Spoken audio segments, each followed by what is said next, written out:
Hi guys, and welcome to the first episode of the Turismo Diaries podcast.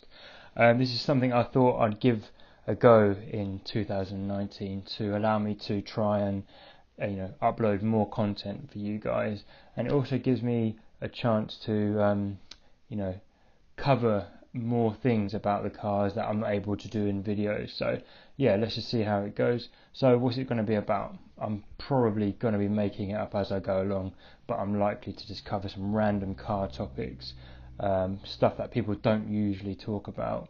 We'll look at the sort of media out there, events I'll be doing, car maintenance and any modifications.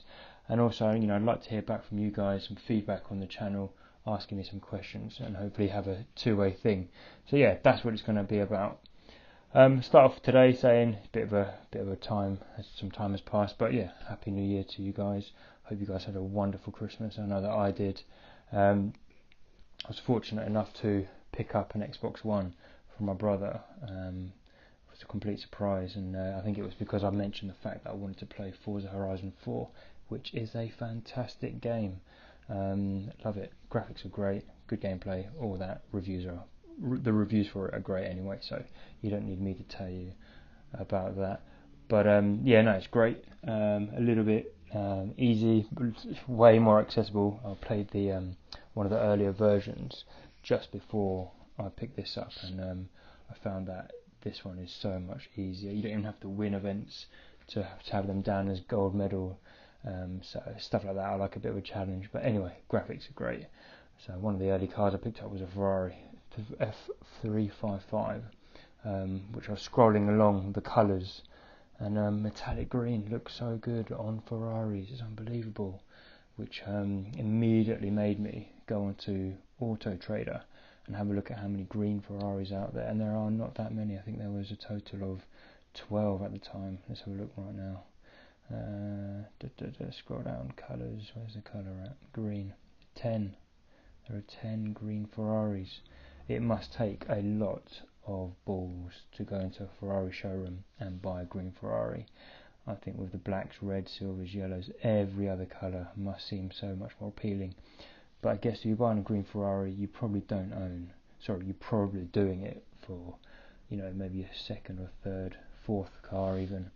I think I saw something with Jeremy Clarkson buying a 355, and something like 9 out of 10 people buy a red Ferrari in their first go.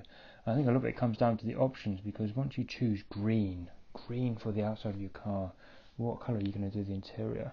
Can you go red? Borderline. You've got to go for a beige or a black, and then that limits you to what other options you can do. So yeah, I guess it's one of those things, but the 355 and Forza Horizon 4 are bloody great. And it also made me go onto the Ferrari configurator on the Ferrari website and have a look at what green 458 looked like, and it looked alright, but again, it would take a lot of guts, I think, to go into a showroom and buy a Ferrari in metallic green. But if anyone out there has one, I'd love to come and see one. I don't think I've ever seen one in real life, so yeah, anyone out there with a green Ferrari, give me a shout, come and have a look. So yeah, so that is literally the most random stuff that I'll be covering.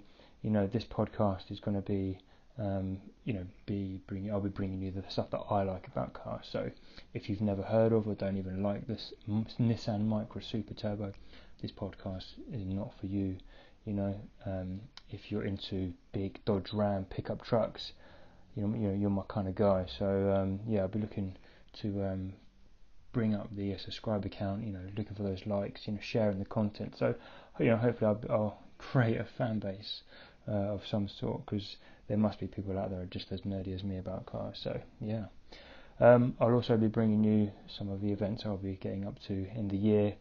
A lot of the events happen around the springtime, so it's been quite quiet since the last one I did in November down at Brands Hatch. If you haven't seen any of the pictures, head over to the Instagram page and have a look at some of the photos that were taken on that day.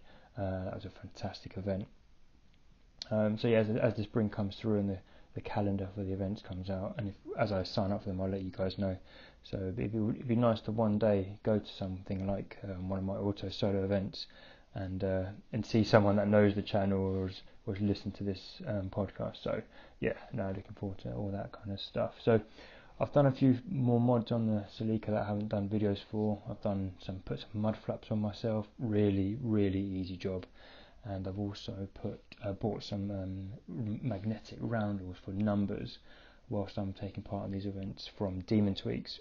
Some really good product if you've got that kind of car. You don't want to apply anything permanent onto the car. These roundels are fantastic. I think they're about £25 for the pair, so I highly recommend those. So far that's all I've done. Oh no, I lie, I did the wheels.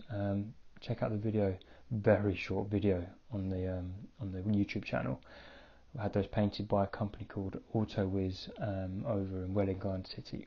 The most amazing job. They look off the shelf. So shocked at how well they came out. They did a really thorough job. Took all the existing paint off, all the silver paint, took it down, filled in any of the blemishes of that chips that have occurred over the years. Did a full undercoat primer, and it was it's a top job. So hopefully that keeps them sealed and in good condition for many years to come. And I also did them white. You must have seen if you haven't seen the concept image that I scribbled up, and then one of my followers managed to do a proper professional Photoshop, which I thought was a really nice touch. Brought it to life. So that's the concept, and I've achieved that really. The next step is now to apply some sort of decal. So now the car is fully off the road in terms of my daily driver. I can now start to make it look a bit more like a rally car as these events come up as well. So yeah, that's the kind of stuff I'll be talking about.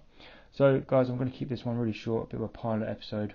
I want to see what you guys think, and as the weeks go by, we're talking about different topics. I want to be talking about why the Japanese cars in the 90s were all capped at 276. People that played Gran Turismo 2 will know exactly what I'm talking about. I want to bring you that kind of insight and talk about topics that I come across in the weeks and months that go by. So yeah, give the channel a thumbs up. Share the content, subscribe, turn on the notifications, and I'll be with you on the next one. Cheers.